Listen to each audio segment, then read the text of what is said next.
Ang kwentong ito ay hango sa totoong buhay. Karanasan ito ni Armel. Taong 1959, Jose Panganiban, Camarines Norte.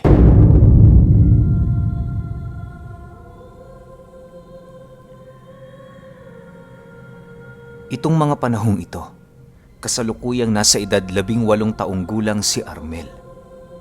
Malayo ang kanilang tahanan noon sa baryo, gawa ng nasa bulubunduking bahagi ang pinagkukunan nila ng kabuhayan. Bagaman nag-iisa ang bahay doon nila Armel, hindi sila gaanong nababahala sa kadahilan ng nasa 11 ang bilang ng miyembro ng kanilang pamilya.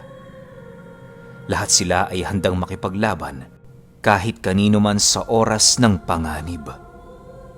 Yon ang idolohiya ng kanilang ama na siya namang minana nila. Konting description lang sa bahay nila Armel. Doon kasi iikot ang ating kwento. Kung hindi ninyo na itatanong, ang bahay noon nila Armel nakatirik sa paanan ng bundok.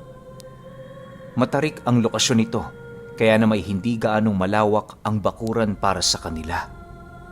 Sa ibabang bahagi ng paanan ay matatagpuan nyo ang isang maliit na sapa na siya namang kadalasang pinagpapaliguan nilang pamilya. Halos kung susumahin, wala nang kulang sa lugar na yon, gawa ng lahat ng tanim at halamang makakatulong sa kanila na itanim na nila. Tandang-tanda pa nga noon ni Armel na kapag kinakapos sila sa asukal, pumuputo lamang sila doon ng tubo upang kunin ang katas nito.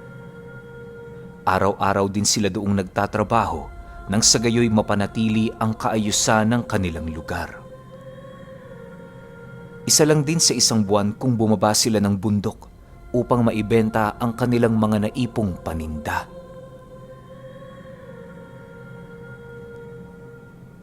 Sa pagpapatuloy ng kanilang pamumuhay sa lugar na yon, naging maayos naman ang lahat.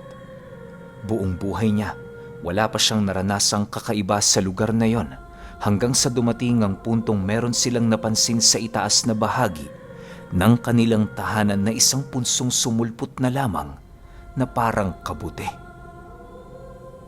Noong una, hindi nila yun pinansin dahil baka pinaglalaruan lamang yon ng mga anay. Ngunit makalipas ang ilang buwan, laking gulat na lamang nila nang lumaki yon ng lumaki.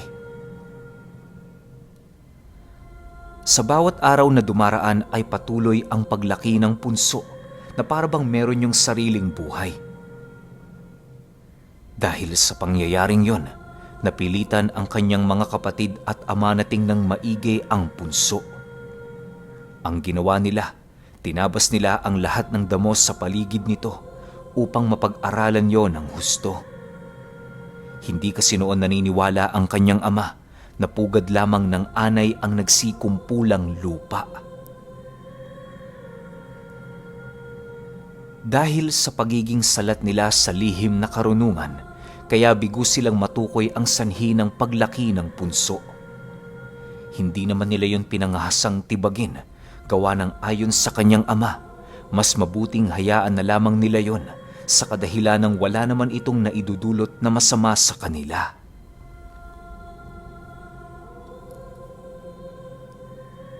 Makalipas ang ilang araw na hindi na nila yon pinapansin, merong napapansing kakaibang hayop si Armel na pumapasok sa punso tuwing hapon. Bagaman hindi niya gaanong masilayan ang wangis nito, kitang-kita naman niya ang napakahaba nitong buntot na animoy pupulupot na sa punso. Kapag tinuturo niya ang buntot ng nilalang, kusa lamang yun naglalaho bago pa ito makita ng kanyang mga kapatid.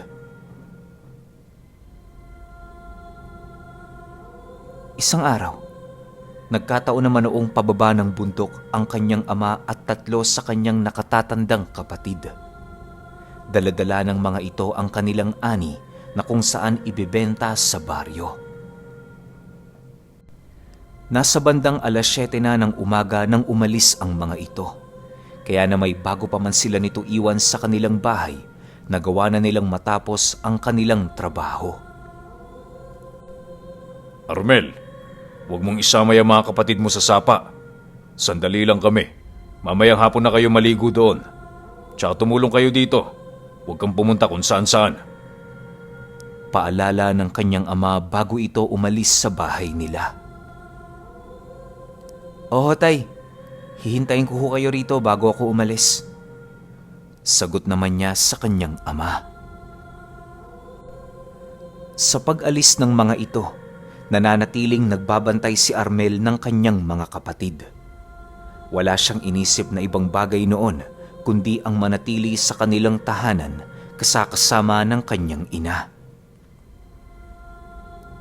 Sa pagpatak ng 12:00 ng tanghali, hindi pa rin nakakauwi ang kanilang padre de pamilya.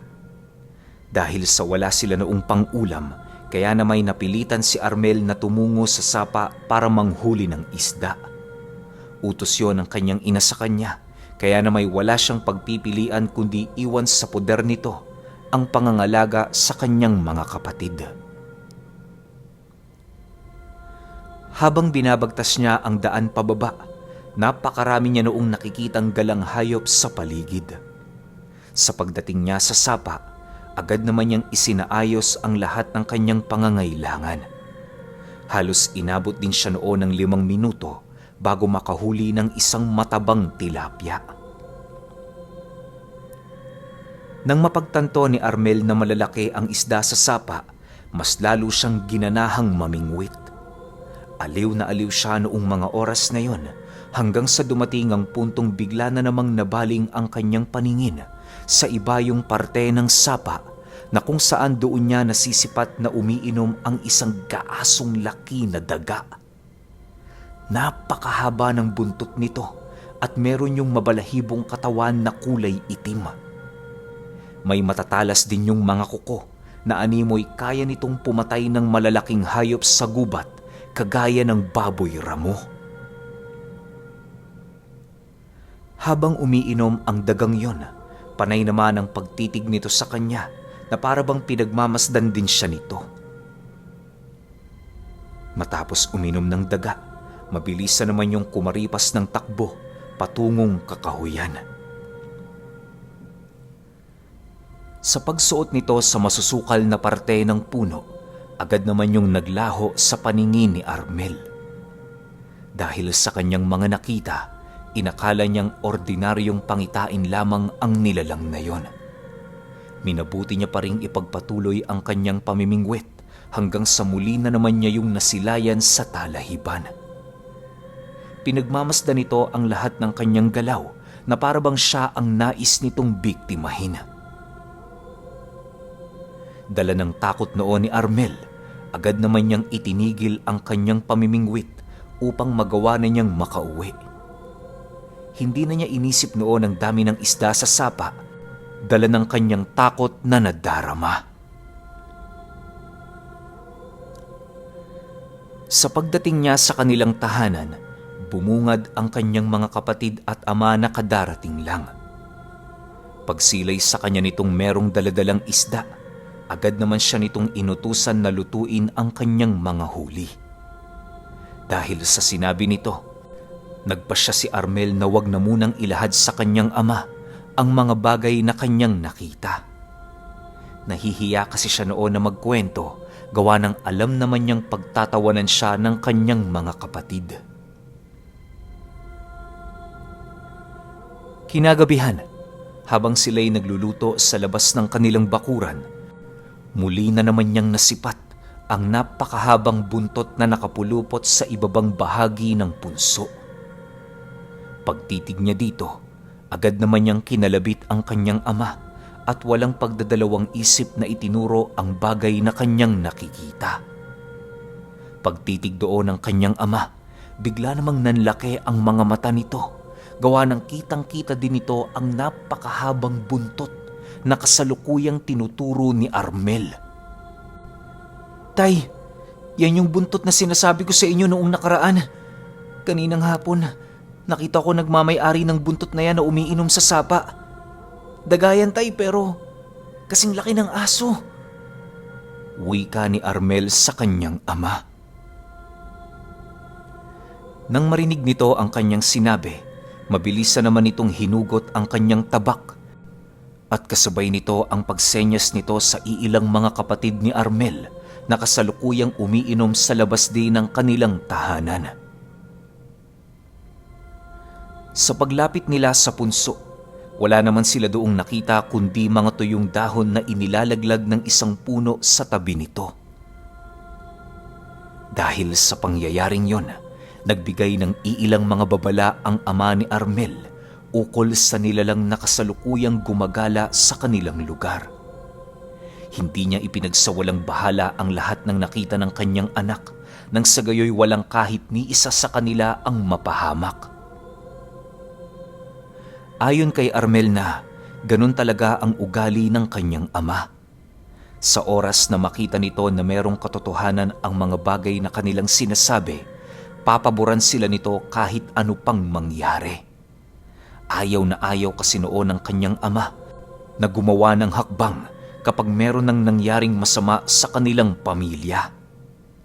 Palagi itong nag-iisip ng hinaharap at sa kung ano ang ikabubuti nilang lahat.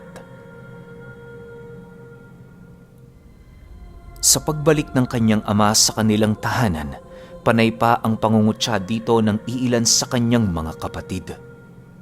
Nang masipat niya ang mga itong nagsisitawanan, wala naman siyang nagawa kundi ang manahimik. Armel! Ano na naman bang pinagsasasabi mo kay Itay? Ikaw talaga kung ano-ano na lang yung nakikita mo eh. Baliw ka ba o ano? Wika ng isa niyang kapatid. Pasensya ka na kuya, pero yun talaga ang nakita ko eh. Anong gagawin ko? Huwag na lang pansinin ang mga ganong bagay. Parang mali naman ata yun. Sagot naman niya rito. Nang marinig ito ng kanyang kapatid, bigla namang nag-init ang ulo nito. Pagsilay ng kanilang amang sasaktan na nito si Armel, agad naman niya yung inawat habang nagwiwika ng, Huwag ka nga maging malupit dyan sa kapatid mo. Para sa pamilya lang din natin ang kanyang iniisip.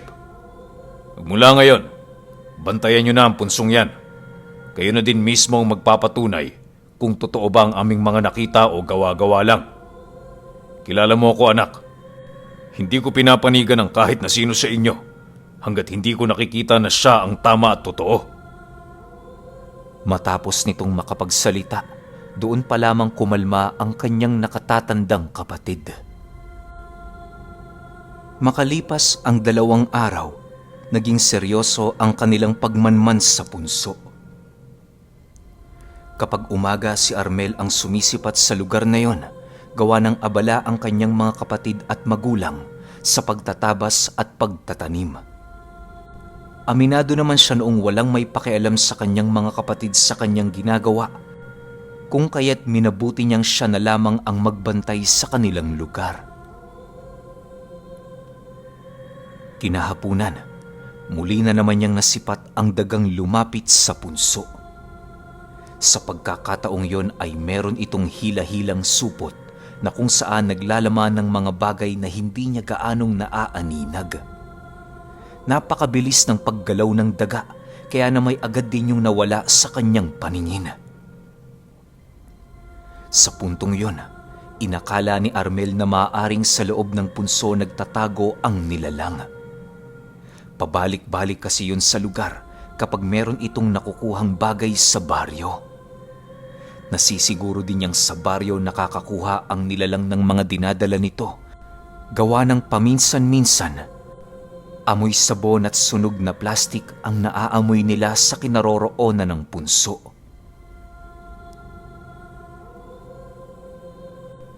Makalipas ang 2 linggo na madalas na nasisipat ni Armel ang daga, nagpasya na ang kanyang ama na humingi ng tulong. Napag-isip-isip kasi nito, hindi na ordinaryong nilalang ang nagagawang masilayan ng kanyang anak.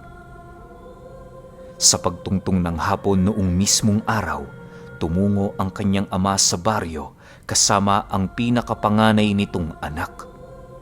Ibinili nito sa kanila na huwag lumabas ng bahay hanggat hindi pa sila nakakabalik. Dahil sa medyo may kalayuan ng baryo sa kanilang lugar, kung kaya't inaasahan na noon nila Armel na aabutin ito ng gabi. Di pa man tumatalikod ang araw sa kalupaan, nagpasya na silang isarado ang lahat ng bintana at pinto ng kanilang tahanan. Matapos nilang kumain ng panghapunan, naging maayos naman ang lahat. Akala nila magtutuloy-tuloy na yon hanggang sa makabalik ang kanilang ama, ngunit nagkamali sila. Sa pagpatak ng 6:00 ng gabi, doon na nga nag-iba ang ihip ng hangin sa paligid. Habang nakikiramdam noon sila Armel, mayat maya naman ang kanilang naririnig na paggalaw ng hayop na animoy umiikot sa kanilang tahanan. Panay na din ang pagsitakbuhan noon ng kanilang mga manok na nakakulong sa ilalim ng kanilang bahay.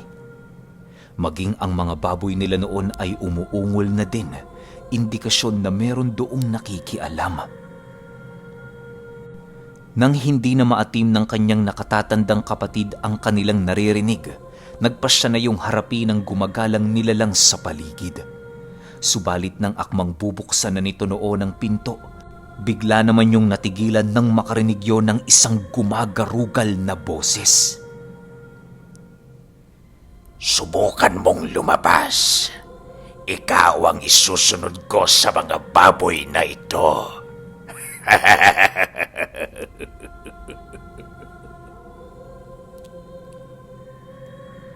Pagkarinig ng kapatid ni Armel sa tinig na yon, bigla na lamang nalanta ang mga binti nito na para bang gulay.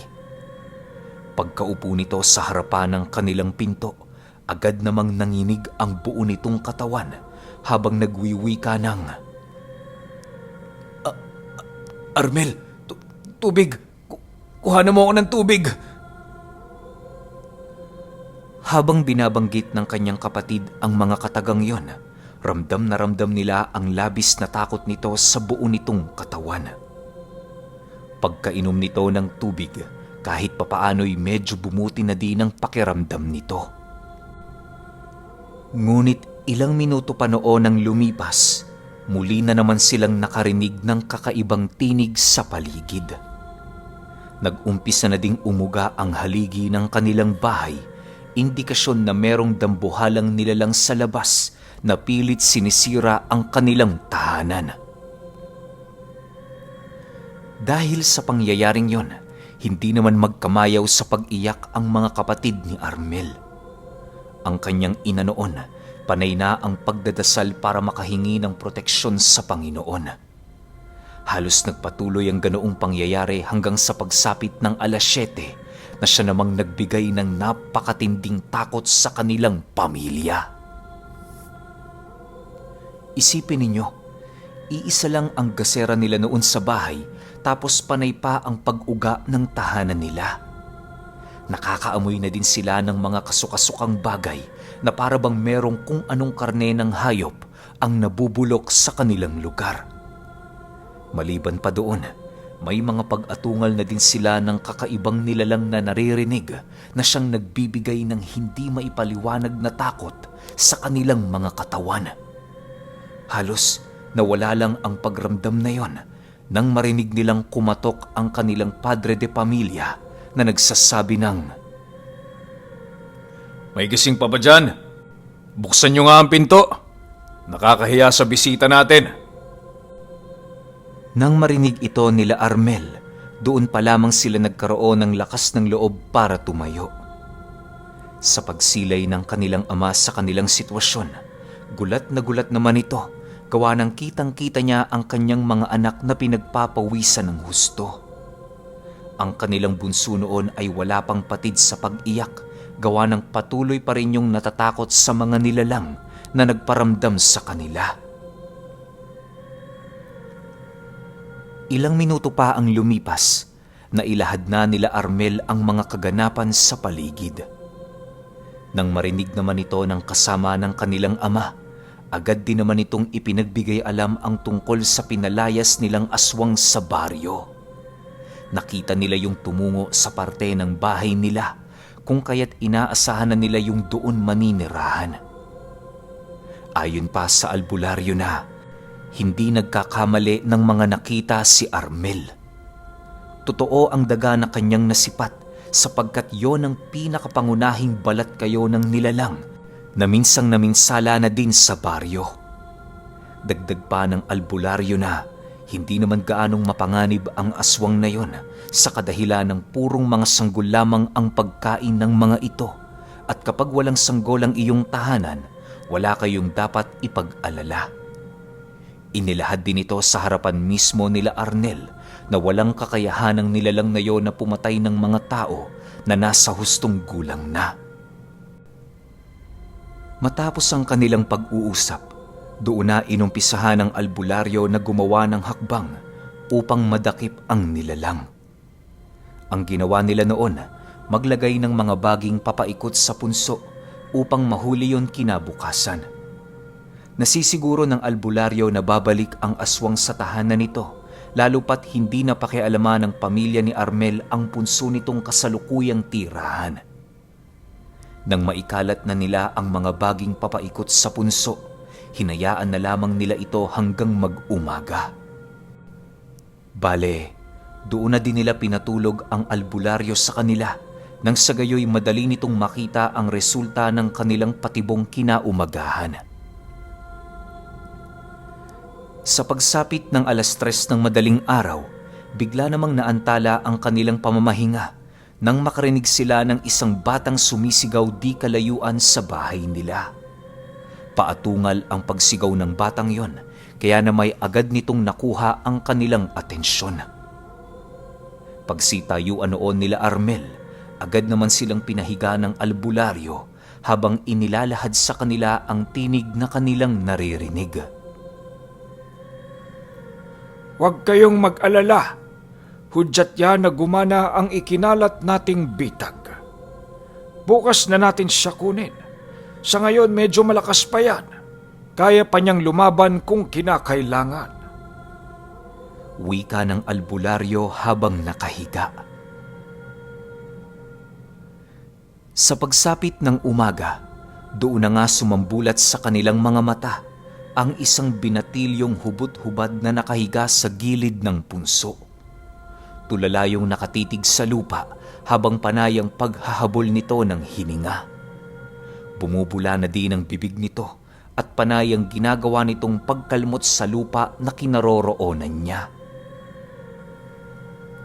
Sa paglapit doon nila Armel, maingat naman nila yung dinala patungo sa bahay nila.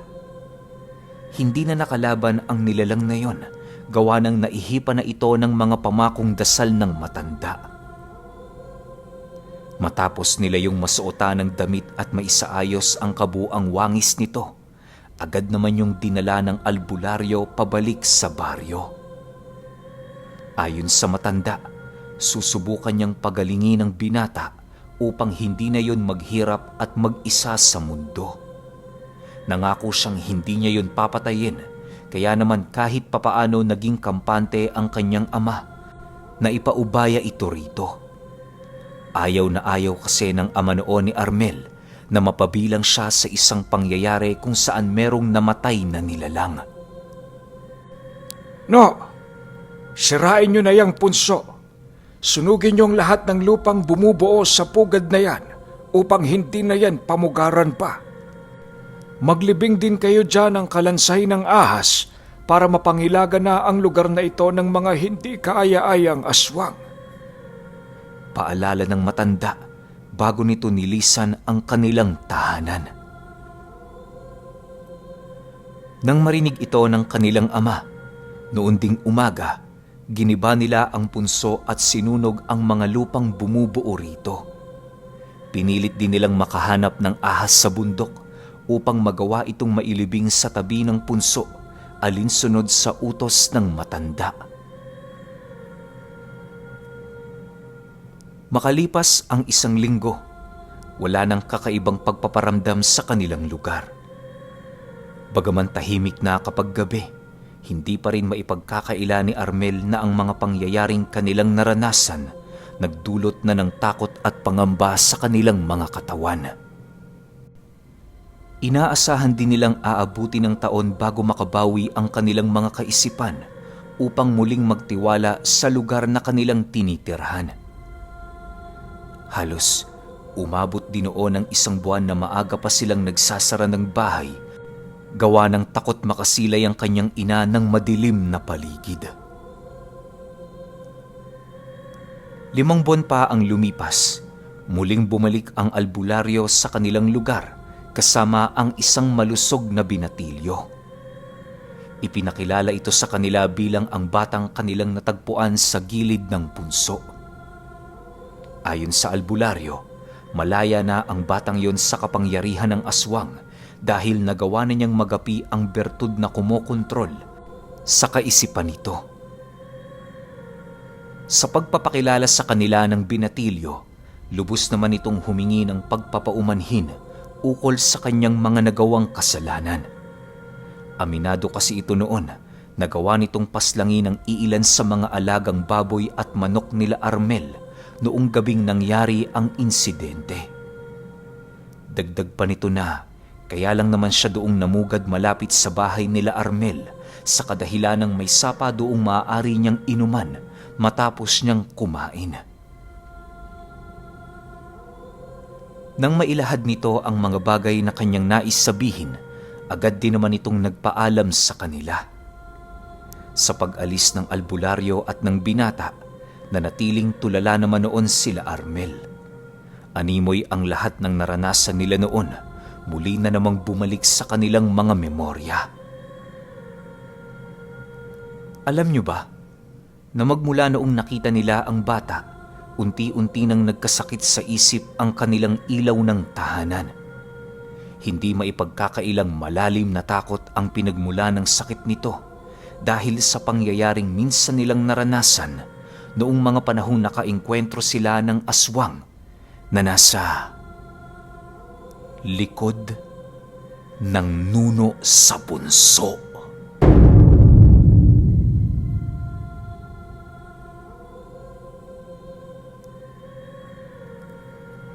Okay, opinyon ko sa kwento. Ang galing lang nung albularyo kasi napagaling niya yung binata eh. Pero wala naman din tayong source at di rin naman nabanggit sa kwento kung saan ang galing yung sakit ng bata. Ano ba to, naipasa? O aksidenteng nakuha niya? Kasi ang galing nung manggagamot. Di ba alam naman nating lahat na mahirap nang tanggalin yung pagiging aswang, lalo na kapag nakakapit na sa katawan mo to, nakakain ka na ng karne ng tao, o nakakain ba siya ng sanggol? Parang wala rin nabanggit sa kwento eh, no? Pero hindi tayo sigurado. Yun lang yun, ang galing ng albularyo. Ang nakakalungkot lang sa side nila Armel kasi nga yung nanay niya nagkasakit. Well, kahit sino naman yun, trauma. Mahirap talagang gamutin yan. Aabutin niya ng ilang taon bago mawala sa isip mo. O baka hindi pa nga mawala eh. Kasi once na maranasan mo yung bagay na nagpa-trauma sa'yo, babalik ulit yung takot mo. Kaya yun lang, medyo nakakalungkot lang sa part na yun. Pero kayo, kung may opinion kayo sa kwentong ito, i-comment nyo lang sa baba. Yun lang, hanggang sa susunod na kwento. Salamat.